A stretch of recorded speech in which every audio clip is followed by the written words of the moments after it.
Good afternoon, everybody, and thanks for joining the THINC Inter-Business School debate, which is an important sub-event of the annual FMS Founders Day celebrations. My name is Ashwin Malik, and I am actually from the FMS full-time batch of 19. FMS Forum, as I mentioned, is a voluntary body. It's a voluntary non-profit body comprised of alumni of FMS. And we interact with our alma mater in various ways. Topic to debate. I'd like to now hand over the remainder of this brief presentation to my colleague and my co-host, our co-host, Puneet Wadhwa.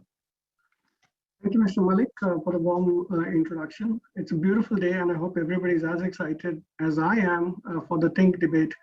I want to wish the participants all the best. And at this moment, I would like to welcome our eminent jury, who are thought leaders from the various segments of the industry. I would like to first introduce Ms. Anvesha Thakker. Ms. Anvesha is the global co-head of climate change and decarbonization with KPMG Impact. And she's also the partner and lead with the KPMG India and Industry for the renewable energy segment. Ms. Anvesha advises governments, IFIs, utilities, developers, and investors on policy, regulatory, and strategy transformation and finance matters across clean energy technologies. She has a career which has spanned over the last 20 years and has worked in areas such as tax, corporate finance, investment advisory, strategy, and policy matters. She's an economics graduate from Delhi University, a chartered accountant, and a CFA charter holder. She's been a regular speaker on power sector and decarbonization issues in industry forums and is a recognized thought leader in the new energy space. Welcome, Ms. Anvesha. I would now also like to welcome our second eminent jury member, Dr. Rahul Tongia, who's a senior fellow with Center for Social and Economic Progress in New Delhi, where his work focuses on technology and policy, especially for sustainable development, and he leads the Energy, Natural Resources and Sustainability groups at CSEP and is also active in the broader issues of technology. Dr. Tongia is also a non-resident senior fellow at the Brookings Institution and an adjunct professor at the Carnegie Mellon University, and he was the founding technical advisor for the Government of India's Smart Grid Task Force. Dr. Rahul Tongia is also a fellow of the Indian National Academy of Engineering. And now I would also like to extend a warm welcome to our professor from FMS, Dr. Amit Bardhan. And Dr. Amit Bardhan is a professor in the Faculty of Management Studies, University of Delhi. His research areas and work includes the areas of analytics and operation research. He has a PhD in operations research from the University of Delhi, and he also did his postdoctoral research at the University of Texas at Dallas. He's taught at the University of Delhi and other leading business schools since 2000, and he also conducts management development programs and sponsored research. His work has been published in a lot of leading journals. Being a sports person told me that what is self goal there football mein hota hai. And we thought about, like, if self goal is about putting the ball in your own side, and we thought that is India doing such thing? We couldn't clear the fact that India is getting affected.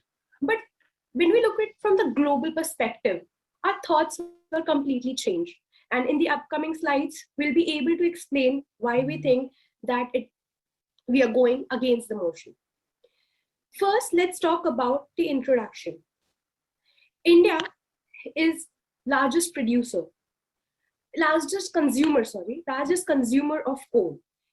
And and reasoning that India actually needs coal because as a developing nation, as a developing country, coal provides a lot of back-end support to the country in terms of electricity generation, in terms of transport that we can see in Indian railways, and also its need, and specifically if we talk about, it's a compulsion because we don't have any actual alternative.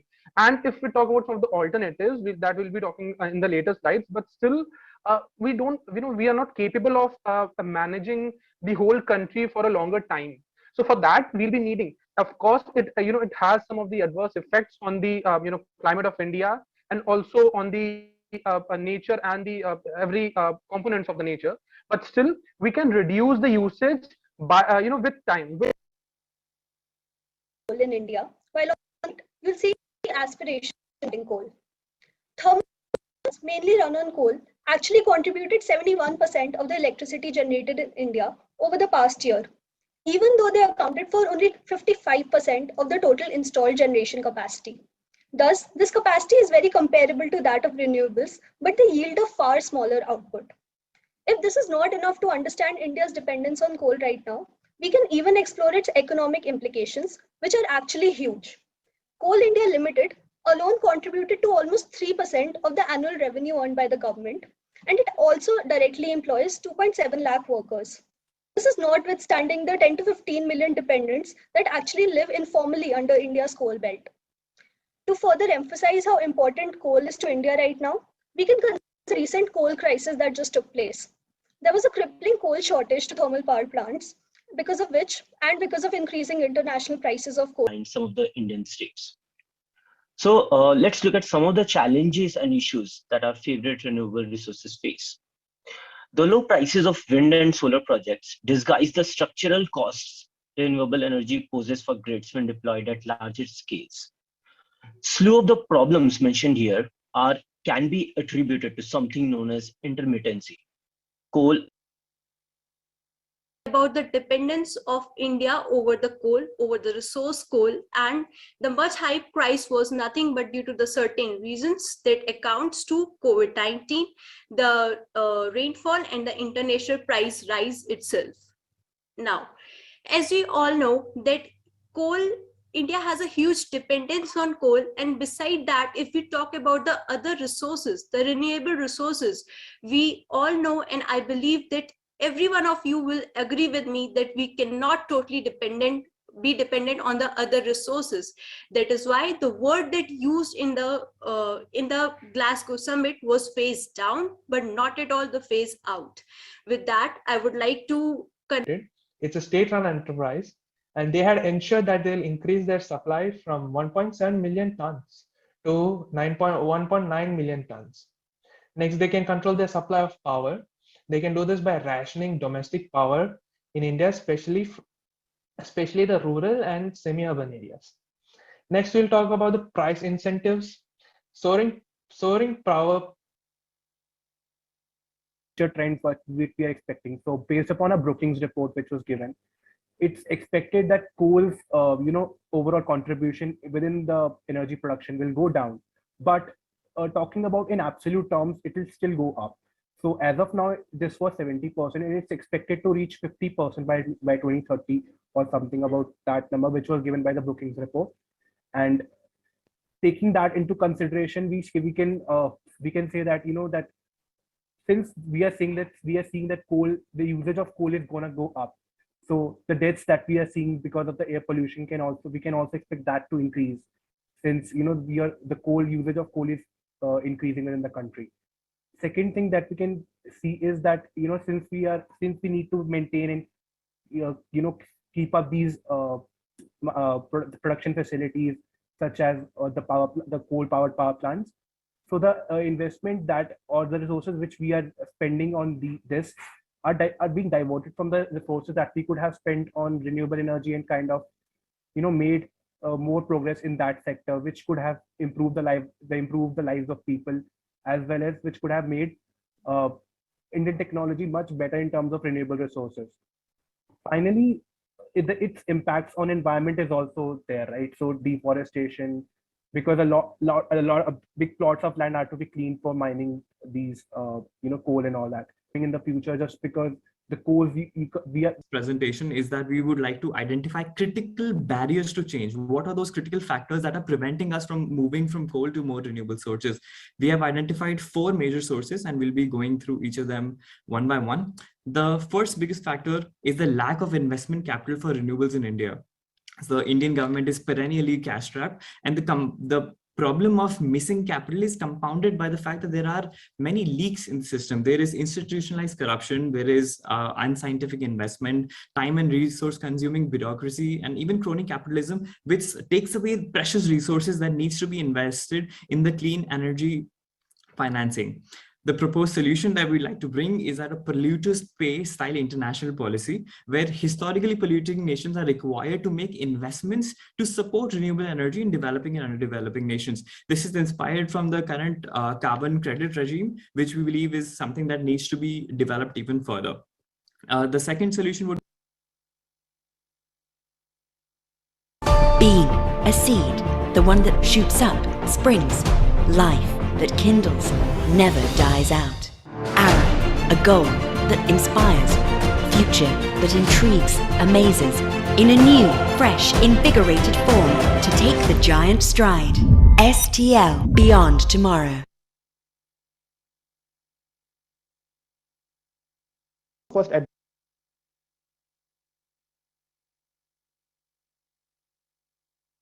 First address the elephant in the room. In our opinion, we think that coal is not India's self-goal.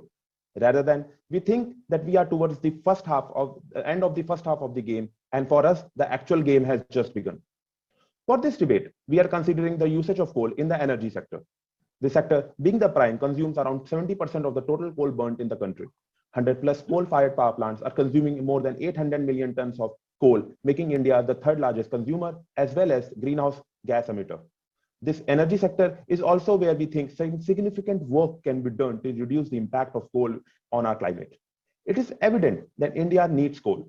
We are the 6th largest economy and on the cusp of a rapid population growth. A significant part of the population is getting electricity today, but still 1 out of 8 people in India does not have access to electricity. Even when we see the energy mix of different sources, coal power is around 44%. Means almost half of the population of our country are dependent on coal for coal. So there are a wide range of barriers. One is the socio-economic barrier. So the first part is that a large workforce is involved in the coal sector. If you look at the people who are directly involved in the coal sector, that is the employees of the Coal India Limited and other private producers of coal, it employs about 1.1 million people.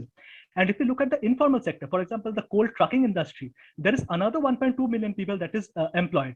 So if we move away from coal in a very rapid fashion, then this loss of employment will be a very big challenge.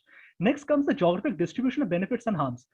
We know that this renewable energy, the solar energy part, the states that get a fair amount of advantage are the southern states and the western states, the Kerala, Tamil Nadu, and in west, the Rajasthan.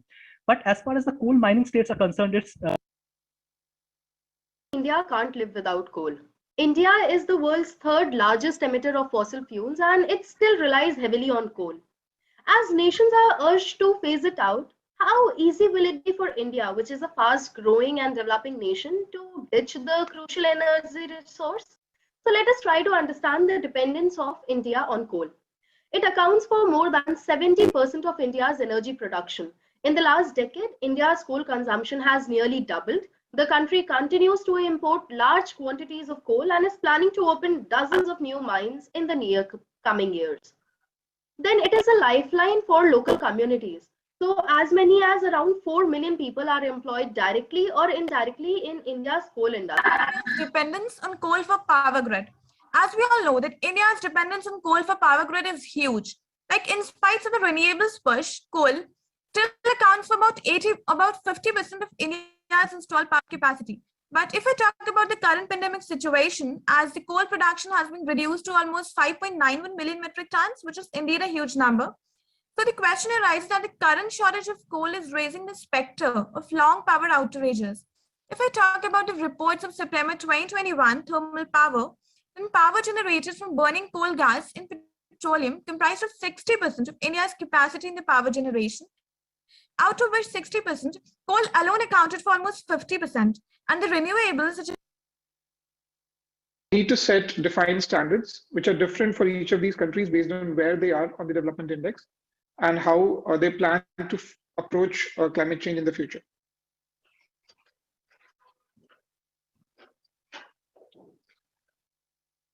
Most of the countries in the world which are robust economies and highly functional are built on the back of coal energy, which was used historically. Today, they are moving to renewable alternatives thanks to the availability of the sort of tech they have and the availability of resources and capital at their disposal. They also have a cost to pay. Coal is used for more than 70% of India's electricity generation, which makes a switch from coal to renewables a task of epic proportions. Having said that, things are not all gloomy, and there has been a significant adoption of renewable sources. Firstly, there is the reducing dependence on coal.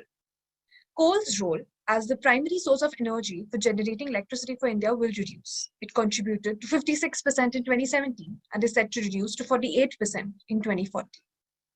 Moreover, another good news for the environment is the reducing dependence on crude oil and its derivatives. This news is good for both the climate as well as India's foreign exchange reserves, since India imports 80% of its crude oil requirements. Crude oil is the second largest source of energy, and its contribution is set to decline from 29% to 23% by 2040. And most importantly, all this will usher in a dawn of renewable. Thank you, ma'am. Yeah, so my questions are again very basic. I just want to understand. One of the solutions that we have proposed is that you would like to shut down some of the coal plants that are not efficient and to continue with coal plants that are efficient. But I understand the kind of coal that you require for an efficient plant is not available in our country, right? And many of your economic analysis is based on the use of the coal that is available locally. So how do you put that?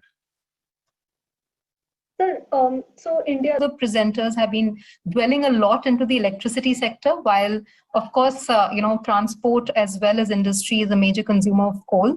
So some of the solutions around that, like I have not seen green hydrogen coming up, not only this presentation, but in a lot of other, discussions, because green hydrogen can meet energy needs of the industry and also, which is in turn fueled by renewable energy, so brings in renewable energy capacities and reduces coal dependence. Likewise, the electric mobility side of it, the technology aspects. Of course, at the back end, it is, The question to you is, a lot of the stuff where you see this changeover that you talked about, the transition, is incremental, or we see battery prices declining. We see certain things that we have to figure out, the employment issue. We have to figure out the fiscal issue, the railways issue. It's not going to get solved overnight by any stretch. But stepping back from your comfort zone, what could be some big bang, huge game changers for where the equilibrium is today, or visible equilibrium, not of today, but just based on what we forecast, what's happening, trend lines? What could go wrong with our projections? What could change, both positive? So it is always a pleasure to be part of this FMS forum event. They have chosen consistently topics that are socially relevant and complex, topics on which it is very easy to have multiple views, often opposing. And it is hard to judge because the kind of ideas the participants have brought, it often surprises me. So thinking clearly with all this complexity is something that has I really appreciate it. And I have found that they have proposed a very clear roadmap, a path. It is very difficult to think. The solutions that participants have proposed are socially aware and they look very implementable. So it has been a good experience, a learning experience for me to be part of this event.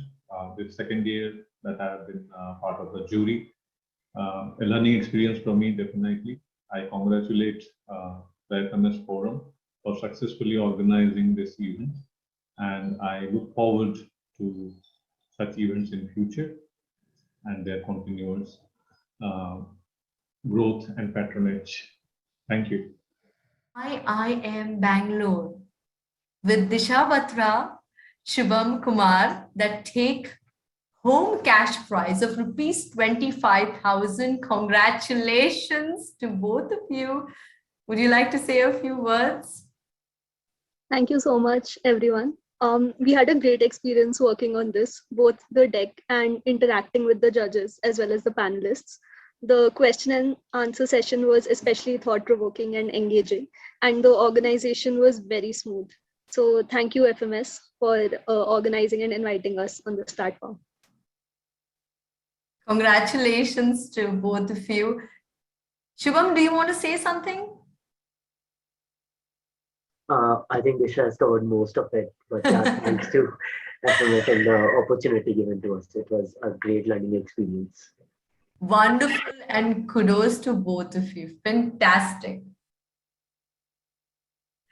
And with that, the second spot is Team FMS with Rahul Hussain, Ronak Abhimoga. They sweep away a cash prize of rupees 40,000. Congratulations. Thank you so much for the FMS Forum for enabling this opportunity for us. And we are really glad that we are here representing FMS. Thank you for this opportunity. It was great. Yeah, and it was really a great experience, participating in this debate and sharing our views and opinions. And specifically, thanks to FMS Forum for providing us a platform to express our views and to be able to, share our opinions on this topic. So thank you so much for that. Congratulations, Rahul. Ronak, keep up the initiative. We love it. And now, bagging the top spot is Team IIFT with Shubham Singh Kumar and Saurajit Sinha, who walk away with cash prize of rupees 50,000. Congratulations. Thank you. Thank you, everyone. So I would like to thank the FMS Forum for providing us with this opportunity and with this very interesting case study. And I would also like to thank the judges for their invaluable feedback. And lastly, through this platform, I would like to urge you all to please, reduce your carbon footprint, be it taking a small step like taking public transportation or reducing your electricity consumption, because a small step from all of us would compound to a giant leap for the entire India and their climate goals. Thank you. Shubham, it's such a proud moment for you because you're winning for the second time, right? We have Team IIFT that is showcasing to the world what the youth really need to do. So congratulations once again. Thank you, ma'am. And Shubham has pretty much covered it all. So the case study was very interesting. The debate topic was very interesting because we had a stark reality check between what we commit. We might make great strides in renewable energy, but as far as the reality is concerned, it's starkly different. And we got to know that coal is a necessary evil, and there's no going away from coal in the times to come, maybe in 5 or 10 years. So yeah, and also the steps that we can take, because we cannot, the last 10 years cannot decide the next 10 years. So it was a great learning experience. Thank you, FMS Forum, for organizing this event.